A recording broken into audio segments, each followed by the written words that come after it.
جن سے ماں باپ کی رضا حاصل ہوتی ہے، اور میرے حضور نے فرمایا جس کا باپ راضی ہے میں محمد ضمانت دیتا ہوں اس کا عرش کا رحمان بھی راضی ہے۔ ماں باپ کو راضی کیجئے، آپ کا رب رحمان بھی راضی ہوگا، اور جس کے ماں باپ ناراض ہیں اس کا عرش کا رحمان بھی ناراض ہے۔ اگر کسی کے پاس سجدہ نہیں، ہزاروں لاکھوں کروڑوں اربوں خربوں کی بھی جاگیریں ہوں، رب کے حضور جھکنا نصیب نہیں تو پلے کچھ بھی نہیں ہے، اور اگر اس کی چوکھٹ کی حاضری ہے تو سب کچھ آپ کے پاس ہے۔ کل قیامت کے دن محشر کے میدان میں حکم ہوگا کہ اس کے حضور سجدہ کرو، اور لوگ سجدہ میں گر جائیں گے، لیکن کچھ لوگوں کی گردنیں اکڑ جائیں گی۔ لوگ حیرت سے دیکھیں گے یہ کون متکبرین ہیں کہ ان کو کہا جاتا ہے سجدہ کرو، یہ سجدہ نہیں کرتے۔ پوچھا جائے گا یہ کون لوگ ہیں، تو بتایا جائے گا یہ وہ لوگ ہیں کہ جب دنیا پہ کہا جاتا تھا کہ سجدہ کرو تو انہوں نے سجدہ نہیں معمول زندگی بنایا تھا۔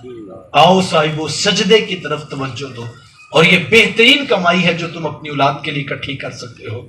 اگر اولاد پنجگانہ نماز کی عادت رکھتی ہے تو آپ کو مبارک ہو، اس شخص کو 7 مبارکیں یاد جس کی ساری اولاد پنجگانہ نماز کی عادت ہے۔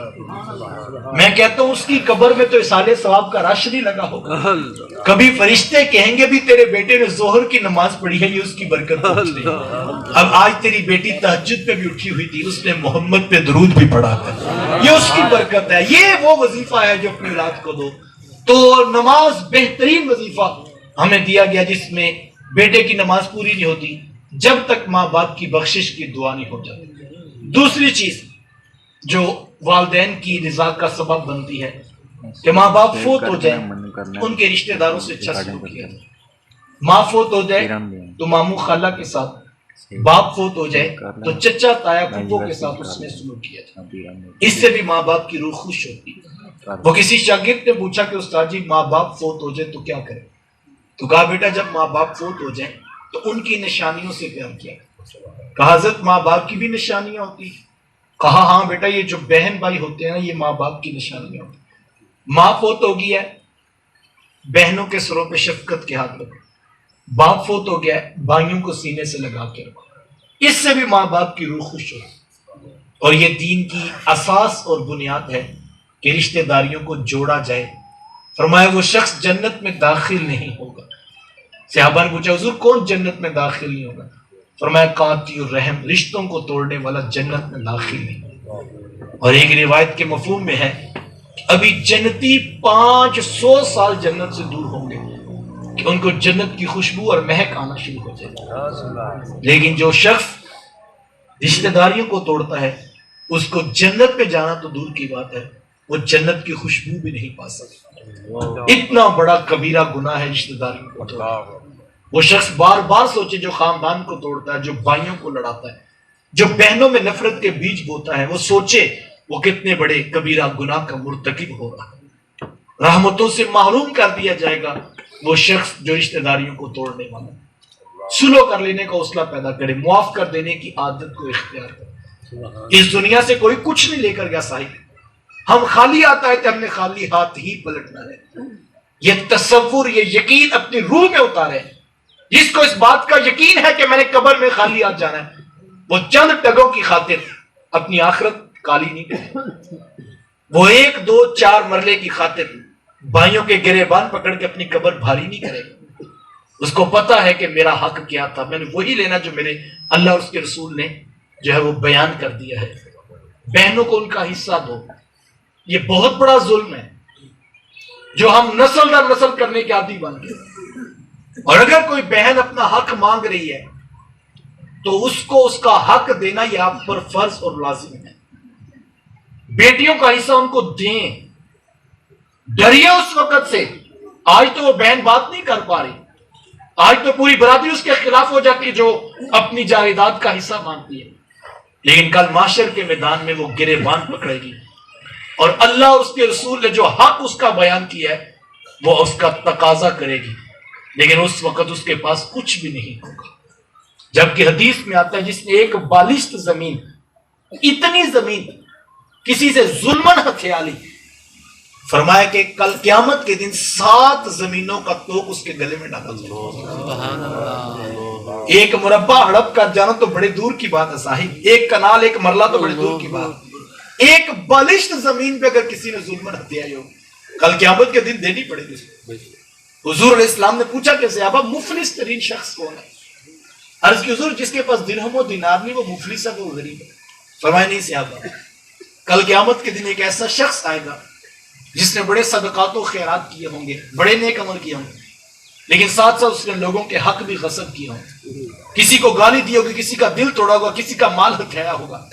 فرمایا کل محشر کے میدان میں لوگ آ کے اس سے تقاضا کریں گے ہمارا حق واپس کرو۔ اب وہاں پہ درہم و دینار تو کسی کے پاس نہیں ہوں گے، تو فرشتوں کو حکم ہوگا فرشتوں اس شخص کی نیکیاں ان لوگوں کو دے دو۔ اب وہ نیکیاں دینا شروع کرے گا۔ کون سی نیکیاں؟ جو قبول ہو چکی ہیں، وہ نیکیاں پلڑے سے نکال کے اس کو دینی پڑے گی۔ ساری نیکیاں دے بیٹھے گا اور ابھی لوگ تقاضا کر رہے ہوں گے، یہ جو کنال مربع ہڑپ کر جانے والے ہیں وہ سوچیں اگر کوئی نیکی قبول ہوگی تو وہ بھی دینی پڑے گی ساری، اور پھر بھی تقاضا باقی ہوگا تو وہ کہیں گے کہ میرا حق تو مالک ابھی رہتا اور اس کے پاس تو کوئی نیکی نہیں رہی، تو حکم ہوگا کہ اب اس کے جن کے اس نے حق کھائے ہیں ان کے گناہ اتار کے اس کے پلڑے میں ڈال دو۔ اپنی نیکیاں بھی دے بیٹھے گا اور لوگوں کے گناہ بھی لے بیٹھے گا، اور پھر حکم ہوگا کہ اس کو پکڑ کے جہنم میں ڈال دو۔ میں اور آپ بار بار ایک روپیہ بھی کسی کا دینا ہے وہ اپنے پاس مت رکھیں، یہ دنیا ختم ہونے والی ہے۔ آج اس کو راضی کریں، آج اس سے معافی مانگیں، اس سے تلافی کریں، اس کے آگے ہاتھ جوڑیں۔ اس پر علماء نے باقاعدہ گفتگو کی ہے، آپ نے معروف بات علماء سے سماعت کی ہے کہ قرض تو جو ہے وہ شہید کو بھی معاف نہیں ہوگا۔ حقوق العباد کا معاملہ بڑا سخت اور نازک ہے سارے، پرایوں کے حق تو پرایوں کے حق ہیں۔ بہنوں اور بیٹیوں کی جائیدادیں ہڑپ کرنے والا یہ خیال کرے کہ کل اس کو اللہ کی رحمتوں کا حساب ملے گا۔ کسی کے اوپر ظلم نہ کرو، ایک روپیہ بھی کسی کا دینا ہے برابر انصاف کرو اور اس کو واپس کرو یا اس کو راضی کرو۔ کل محشر کا میدان لگنے والا ہے اور یہ جہاں مٹھا اگلا کس نے ڈٹا، وہ اگلا جہاں آنے والا ہے صاحب، اور پتہ اس وقت لگے گا جب تمہیں میدان میں کھڑا کیا جائے گا۔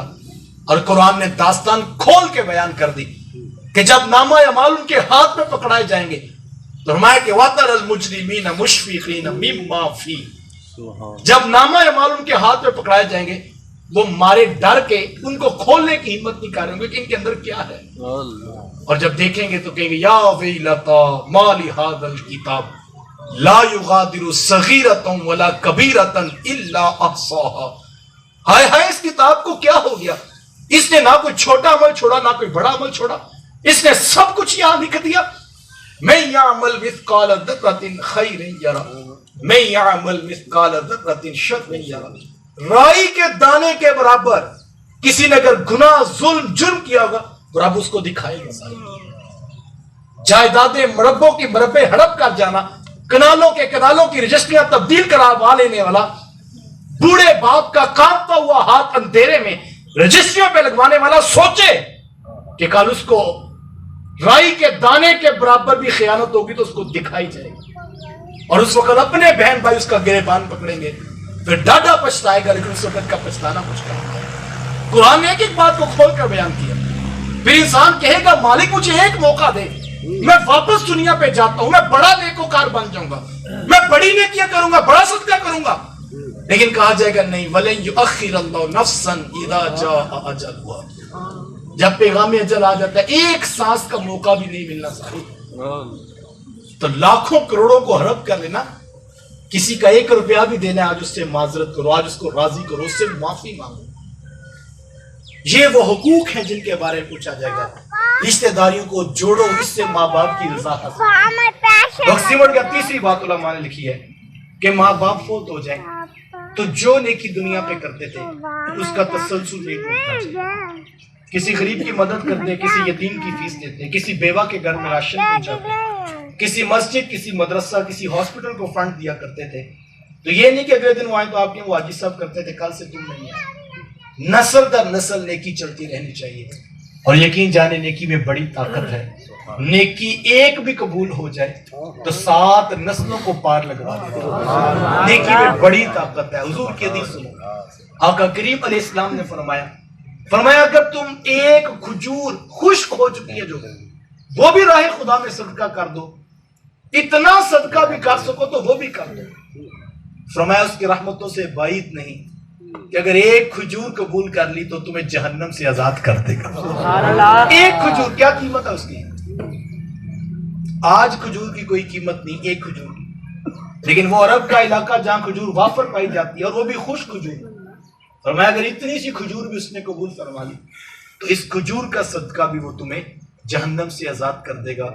صاحبو، ماں باپ کی قدر کرو، ان کے لیے بخشش و مغفرت کی دعائیں، پنج گانا نماز کی صورت، ان کے رشتہ داروں سے اچھا سلوک، بہن بھائیوں کے ساتھ پیار بھرا انداز اور نیکیوں کے تسلسل کو ان کے نام سے جاری رکھنا، یہ وہ 3 بابرکت اعمال ہیں جن سے ماں باپ کی رضا حاصل ہوتی ہے۔ اور میرے حضور نے فرمایا جس کا باپ راضی ہے میں محمد ضمانت دیتا ہوں اس کا عرش کا رحمان بھی راضی ہے۔ ماں باپ کو راضی کیجئے، آپ کا رب رحمان بھی راضی ہوگا، اور جس کے ماں باپ ناراض ہیں اس کا عرش کا رحمان بھی ناراض ہے۔ باصمیم قلب بارگاہ ربوبیت میں دعا گو ہوں، اللہ میرے ٹوٹے لفظوں میں، میرے بکھرے جملوں میں گنبد خضرا کے مکین کے قدموں کی خیرات ڈال کر